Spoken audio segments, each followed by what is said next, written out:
3 ঘন্টা হয়ে গেল এখানে দাঁড়িয়ে আছি, এখনো পর্যন্ত একটা মানুষের দেখা পেলাম না, আর গাড়ি তো দূরের কথা। তাই বাধ্য হয়েই হেঁটে বান্ধবীর বাড়িতে যাওয়ার সিদ্ধান্ত নিলাম। আমি রাজিফা, আমার প্রাণপ্রিয় বান্ধবী মাইমুনার বিয়েতে এসেছি। মাইমুনাদের বাড়িতে এর আগেও আমি অনেকবার এসেছিলাম, কিন্তু এত রাতে কখনো আসিনি। আসলে আজকে কোনো বাস চলাচল করছে না, কিসের যেন ধর্মঘট পালন করছে তারা। জানি না এসব ধর্মঘট করে বাস মালিকদের কী লাভ হয়, তবে আমাদের মতো সাধারণ মানুষের অনেক ক্ষতি হয়। যেমন আমার কথাই ধরুন, কাল মাইমুনার বিয়ে, আজকের মধ্যেই আমাকে ওদের বাড়িতে যেতে হবে, কিন্তু কোনো বাস চলাচল করছে না। তাই বাধ্য হয়ে আমাকে গাড়ি ভাড়া করে এখানে আসতে হয়েছে। কিন্তু আমার ভাগ্য আজকে একেবারেই খারাপ, যে গাড়িটা ভাড়া করেছিলাম সেটা নষ্ট হয়ে গেছে। তাই আমাকে বাকি পথ হেঁটেই যেতে হবে। এদিকে মাইমুনাকেও ফোনে পাচ্ছি না। যদি ওর সাথে কথা বলতে পারতাম তাহলে ওকে বলতাম আমাকে নিতে লোক পাঠাতে, কিন্তু আজকে তো ওকে ফোনেই পাচ্ছি না। যদিও এটাই স্বাভাবিক, আগামীকাল ওর বিয়ে, অবশ্যই অনেক ব্যস্ত আছে, তাই হয়তো ফোনটা ধরতে পারছে না। এমনটা হতে পারে ফোনটা ওর সামনেই নেই। যাই হোক, একে একেই হেঁটে চলেছি গ্রামের রাস্তা দিয়ে। এখন বাজে রাত 8টা। শুনেছি গ্রামের মানুষজন রাতে তাড়াতাড়ি ঘুমিয়ে পড়ে, তাই রাতে গ্রামের রাস্তাঘাটে মানুষ খুঁজে পাওয়া মুশকিল। তাই বলে যে রাত 8টা বাজেই পুরো গ্রাম ফাঁকা হয়ে যাবে, এটা আমার কল্পনার বাইরে ছিল। হঠাৎ করে দেখলাম সামনে একজন হেঁটে যাচ্ছে। এতক্ষণ পরে মানুষ দেখে আমার ভিতরে প্রাণ ফিরে এলো। যদিও আমি ভূত পেতনিকে ভয় পাই না, তবুও চারদিকে এত নির্জন পরিবেশে আমার অনেক ভয় লাগছিল। তাই এতক্ষণ পরে মানুষ দেখতে পেরে আমার মনের ভিতরে শান্তি লাগছে। আমি এগিয়ে গিয়ে মেয়েটার সাথে কথা বলতে যাচ্ছি, কিন্তু মেয়েটা হেঁটেই চলেছে, মনে হচ্ছে যেন ঘোড়ার মতো দৌড়াচ্ছে। আমিও পা চালিয়ে হাঁটতে শুরু করলাম, কিন্তু কোনোভাবেই মেয়েটার কাছে পৌঁছাতে পারছি না। তাই বাধ্য হয়ে জোরে জোরে চিৎকার করে মেয়েটাকে ডাক দিলাম, এই যে শুনছেন, একটু দাঁড়ান, আপনার সাথে আমি একটু কথা বলতে চাই। আমার কথা শুনে মেয়েটা দাঁড়ালো। মেয়েটার কাছে গিয়ে আমি তো অবাক, এ তো দেখছি আমার বান্ধবী মাইমুনা। ওকে দেখে একদিকে আমার যেমন আনন্দ হচ্ছে, অন্যদিকে অনেক রাগ হচ্ছে। ওকে বললাম, কি রে তুই এখানে? আমি তাহলে এতক্ষণ তোর পিছনে হাঁটছিলাম, তুই এখানে কি করছিস? আরে বোকা, আমি তো তোকে আমার বাড়িতে নিয়ে যাওয়ার জন্য এখানে এসেছিলাম। আজকে তো কোনো বাস চলাচল করছে না, আর গ্রামের রাস্তায় গাড়িও পাওয়া যায় না, তাই তোকে নিতে এসেছি। তুই আমাকে নিতে এসেছিস? তাহলে তুই আমাকে রেখে এত জোরে জোরে হাঁটছিলি কেন? আর তুই তো একবারের জন্য পিছনে ফিরে তাকাসনি। তোদের গ্রামের রাতের বেলা গাড়ি তো পাওয়াই যায় না, সেই সাথে কোনো মানুষের দেখাও পাওয়া যায় না। আরে, আমি তো তোর সাথে মজা করছিলাম।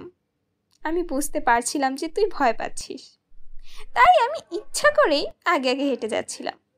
এখন তাড়াতাড়ি আমার বাড়িতে চল, সবাই তোর জন্য অপেক্ষা করছে। বিয়ে হচ্ছে তোর, আর তোর বাড়ির সবাই অপেক্ষা করছে আমার জন্য? ভারী অদ্ভুত কথা বলছিস তো তুই।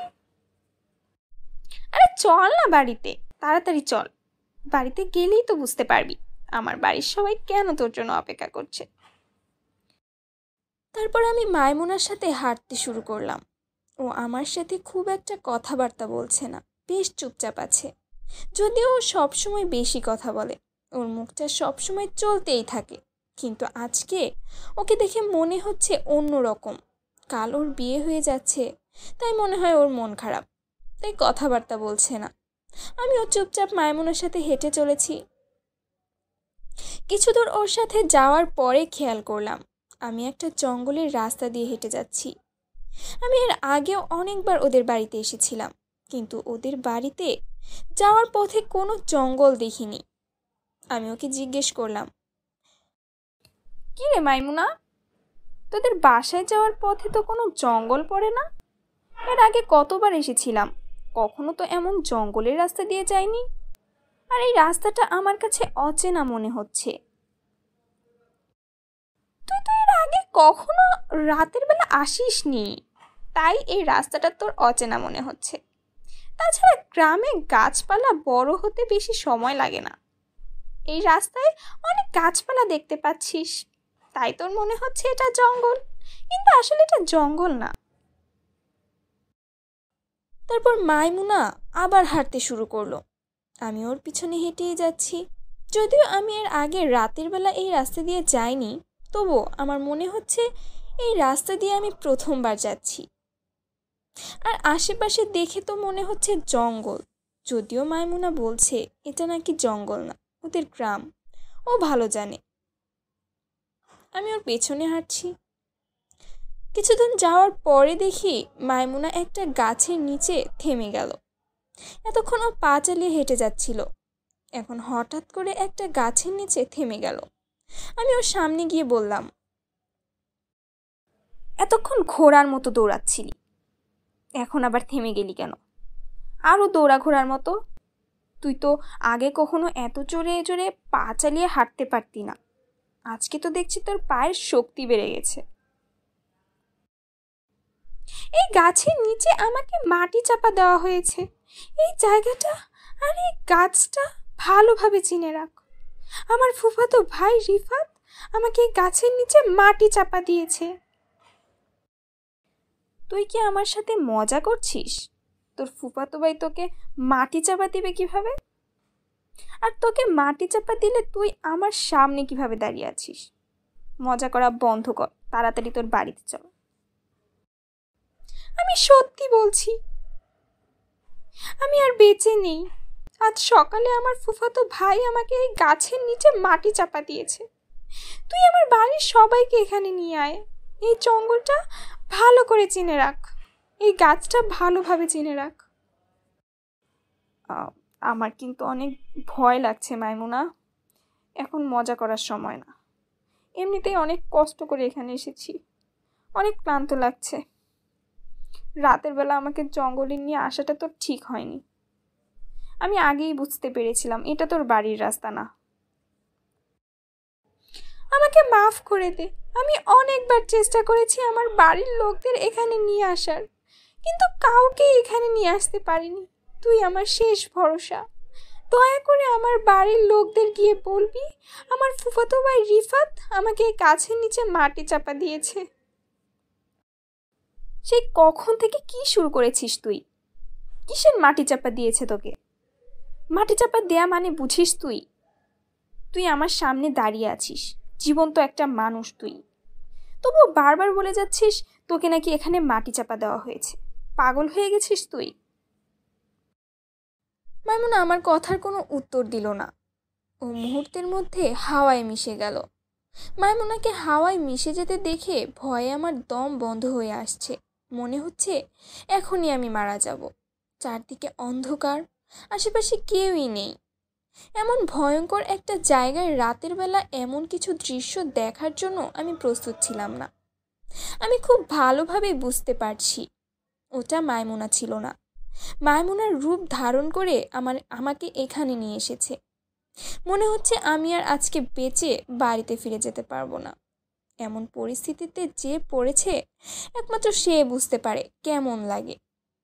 আমি যখন ভয়ে প্রায় মরেই যাচ্ছি, আমার হাত পায়ে কোনো শক্তি পাচ্ছি না, ঠিক সেই সময় আবার মাইমুনার রূপ ধারণ করা সেই জিনিসটা আমার সামনে এসে দাঁড়ালো।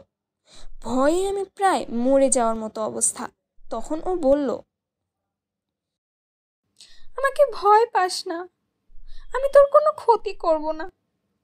আমি যে আর এই দুনিয়াতে বেঁচে নেই, তাই নিজে কিছুই করতে পারছি না। তুই যদি আমাকে সাহায্য না করিস তাহলে কেউ আমার মৃতদেহটা খুঁজে পাবে না। আমি তোকে আমাদের বাড়িতে পৌঁছে দিচ্ছি। তারপর মাইমুনা আবার হাওয়ায় মিশে গেল, কিন্তু এবার আমাকেও সাথে নিয়ে গেল। মুহূর্তের মধ্যে আমি খেয়াল করলাম এখন আমি মাইমুনাদের বাড়ির সামনে দাঁড়িয়ে আছি। দেখলাম বাড়ির ভিতরে সবাই কান্না করছে। তাহলে কি মাইমুনা ঠিক বলছিল? আসলেই ও আর বেঁচে নেই? কৌতূহল নিয়ে আমি মাইমুনার ছোট বোনকে জিজ্ঞেস করলাম, কি ব্যাপার, তোমরা সবাই এভাবে কান্না করছো কেন? কি হয়েছে এখানে? আমাদের সর্বনাশ হয়ে গেছে। মাইমুনা আপু আমার এক ফুফাতো ভাইয়ের সাথে পালিয়ে গেছে। আজ সকাল থেকে মাইমুনা আপিকে আর কোথাও খুঁজে পাওয়া যাচ্ছিল না। তারপর আমি দেখলাম মাইমুনা আপুর ঘরে একটা চিঠি। চিঠিতে লেখা ছিল আপু এই বিয়েতে রাজি না, সেই বিয়েটা করতে পারবে না। সে রিফাত ভাইকে ভালোবাসে, তাই সে রিফাত ভাইকে নিয়ে দূরে কোথাও চলে গেছে। আরোহীর কথা শুনে আমি আরও অবাক হয়ে গেলাম। আমি তো প্রথমে ভেবেছিলাম মাইমুনা আসলেই মারা গিয়েছে, ভেবেছিলাম মাইমুনার জন্যই সবাই কান্না করছে, কিন্তু এখানে এসে শুনি ভিন্ন কথা। ঘটনা ঘটেছে অন্য কিছু।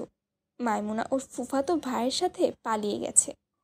কিন্তু কিছুক্ষণ আগে মাইমুনার রূপ ধারণ করে একজন আমাকে বলল মাইমুনাকে গাছের নিচে মাটি চাপা দিয়েছে ওর ফুফাতো ভাই রিফাত। কিছুই তো আমি বুঝতে পারছি না, সবকিছু কেমন যেন ঘোলাটে মনে হচ্ছে।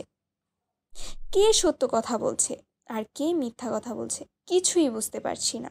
যাই হোক, মাইমুনার বাড়ির লোকেরা আমাকে বেশ সম্মান করছে, আমাকে মাইমুনার ঘরেই থাকতে দিয়েছে। আমি তো ভেবেছিলাম আমার বান্ধবী বিয়ে ভেঙে পালিয়ে গেছে, তাই আমাকেও মনে হয় সবাই দূর দূর করে তাড়িয়ে দিবে। আর এত রাতে আমাকে তাড়িয়ে দিলে কোথায় যে যেতাম আমি? এমনিতেই অনেক ভয় লাগছে, বুকের ভেতরটা থুপথুপ করছে। ঠিক এমন সময় আবার আমার সামনে এলো মাইমুনার রূপ ধারণ করা সেই জিনিসটা। তারপর আমাকে বলল, আমার ছোট বোনের সব কথা আমি শুনেছি, ওরা আমাকে ভুল ভাবছে। আমি বিয়ে ভেঙে পালিয়ে যাইনি, আর ওই চিঠিটা আমি লিখিনি। হয়তো আমার ফুফাতো ভাই রিফাত সেই চিঠিটা লিখেছিল। আমি তো কিছুই বুঝতে পারছি না, মনে হচ্ছে আমি পাগল হয়ে যাব। মনে হচ্ছে এখানে এসেই আমার ভুল হয়েছে। তুই বলছিস যে তুই আর বেঁচে নেই, কিন্তু তুই বারবার আমার সামনে চলে আসছিস। আবার তোর চলাফেরা দেখা মনে হচ্ছে না তুই মানুষ। এখানে এসে শুনি তুই নাকি বিয়ে ভেঙে তোর ফুফাতো ভাইয়ের সাথে পালিয়ে গেছিস। কার কথা বিশ্বাস করব আমি? রাগ করিস না বান্ধবী, আমি তোকে সব ঘটনা বুঝিয়ে বলছি। বেশ কয়েক মাস আগে আমি যখন গ্রামে এসেছিলাম, তখন আমার ফুফাতো ভাই রিফাত জোর করে আমার সাথে খারাপ কাজ করে। তারপর ও আমার কাছে মাফ চেয়েছিল, আমি ওকে মাফ করে দিয়েছিলাম। কিন্তু আজ সকালে আমি বুঝতে পারি আমার পেটে বাচ্চা। এই কথাটা আমি রিফাত ভাইকে বলেছি। বাড়িতে যেহেতু অনেক লোকজন ছিল, তাই সে আমার সাথে একাকী কথা বলার জন্য আমাকে ওই জঙ্গলে নিয়ে যায়। কিন্তু জঙ্গলে নিয়ে আমার ফুফাতো ভাই আমাকে মেরে ওই গাছের নিচে মাটি চাপা দেয়। এসব তুই কি বলছিস? তুই কি সত্যি আর বেঁচে নেই? তোদের বাসায় এসে যখন শুনলাম তুই তোর ফুফাতো ভাইয়ের সাথে পালিয়ে গেছিস, তখন আমার মনের মধ্যে একটা আশা জেগেছিল। ভেবেছিলাম তুই বেঁচে আছিস। আমার একটা ভুলের জন্য আজকে আমার এই পরিণতি হয়েছে। আমার ফুফাতো ভাই রিফাত আমাকে ভালোবাসতো। রিফাত ভাই আমাকে অনেকবার বলেছিল বিয়ের কথা, কিন্তু আমি রাজি হচ্ছিলাম না। তারপর একদিন সুযোগ বুঝে রিফাত ভাই আমার সাথে খারাপ কাজ করে। যেহেতু সে আমার ফুফাতো ভাই ছিল, তাই সে খুব সহজেই সবার চোখ ফাঁকি দিয়ে আমার সাথে ওইসব করতে পেরেছিল। তারপর রিফাত ভাই আমার সাথে ওইসব করার জন্য মাফ চেয়েছিল, আমিও তাকে মাফ করে দিয়েছিলাম। কিন্তু আজ সকালে আমি বুঝতে পেরেছি আমার পেটে রিফাত ভাইয়ের সন্তান। তারপর রিফাত ভাই আমার সাথে একাকী কথা বলার জন্য জঙ্গলে নিয়ে যায়। জঙ্গলে নিয়ে সে আমাকে বিয়ের প্রস্তাব দেয়, কিন্তু আমি রাজি হচ্ছিলাম না, আর সবাইকে সব কিছু জানিয়ে দেব বলছিলাম। তাই সে আমাকে মেরে গাছের নিচে মাটি চাপা দিয়ে দিয়েছে। তোর এই রিফাত ভাইকে আমি যদি সামনে পাই, তাহলে একেবারে 12টা বাজিয়ে দিব। তোর এই পরিণতির জন্য একমাত্র তোর এই ফুফাতো ভাই দায়ী। আল্লাহ রিফাত ভাইয়ের বিচার করবেন পরকালে। হয়তো এই দুনিয়াতে সে ক্ষমতার জোরে বেঁচে যাবে, কিন্তু পরকালে আল্লাহ অবশ্যই তাকে শাস্তি দিবেন। এখন তুই আমার বাড়ির লোকদের সেই জঙ্গলে নিয়ে যা, যে গাছের নিচে আমাকে মাটি চাপা দিয়েছে, সেই গাছটা দেখিয়ে দে। কিন্তু তোর বাড়ির মানুষের আমার কথা বিশ্বাস হবে? সবাই তো ভাবছে তুই তোর ফুফাতো ভাইয়ের সাথে পালিয়ে গেছিস। রিফাত ভাই এখন সে গাছের নিচেই আছে। সে হয়তো আমার লাশটা অন্য কোথাও সরিয়ে ফেলার জন্য চেষ্টা করবে। সে সেখানে এসেছে এটার জন্য, আর নয়তো আমার লাশটা নষ্ট করে ফেলার জন্য এসেছে, যেন কেউই লাশ দেখে চিনতে না পারে আমাকে। তাড়াতাড়ি সবাইকে নিয়ে চলে যা সেই গাছের নিচে। তারপর মাইমুনা আবার হাওয়ার সাথে মিশে গেল। আমি তাড়াতাড়ি গিয়ে মাইমুনাদের বাড়ির সবাইকে সব ঘটনা খুলে বললাম। আমার কথা শুনে অনেকেই আমাকে পাগল বলতে শুরু করলো, কিন্তু মাইমুনার বাবা আমার কথাগুলো বিশ্বাস করলো।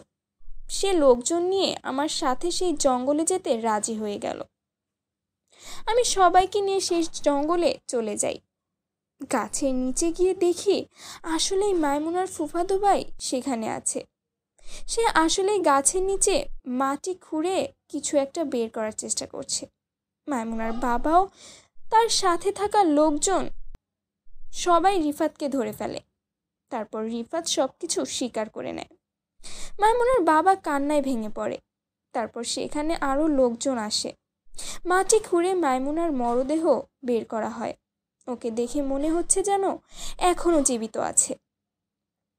শরীরের কোনো অংশের কোনো ক্ষতি হয়নি, দেহটা এখনও অক্ষত আছে, একটুও পচেনি। আমার আর ভালো লাগছে না। এসেছিলাম বান্ধবীর বিয়েতে আনন্দ করতে, কিন্তু এখানে এসে দেখি আমার বান্ধবীটাই আর বেঁচে নেই। মানুষ ঠিক বলে, নিঃশ্বাসের বিশ্বাস নেই। আমি আর এখানে থাকতে চাই না। এতক্ষণে সকাল হয়ে গেছে। সারাটা রাত আমার সাথে যেসব ঘটনা ঘটেছে, এরপর আমি আর মাইমুনাদের গ্রামে থাকতে ভয় পাচ্ছিলাম। তাই ফিরে যাচ্ছি, আর সাথে করে নিয়ে যাচ্ছি এক ভয়াবহ রাতের স্মৃতি। এই রাতের কথা আমার সারা জীবন মনে থাকবে।